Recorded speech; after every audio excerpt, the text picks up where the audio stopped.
اللہم صلی علی محمد۔ حضرت ابن عباس رضی اللہ عنہما سے مروی ہے، فرماتے ہیں کہ نبی کریم صلی اللہ علیہ وآلہ وسلم عید کے دن تشریف لے گئے۔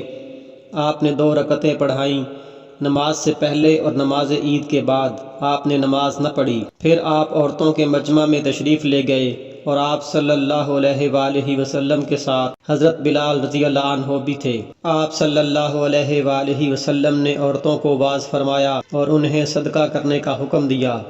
پس عورتوں نے اپنے کنگن اور بالیاں حضرت بلال کے کپڑے میں ڈالنا شروع کر دیں۔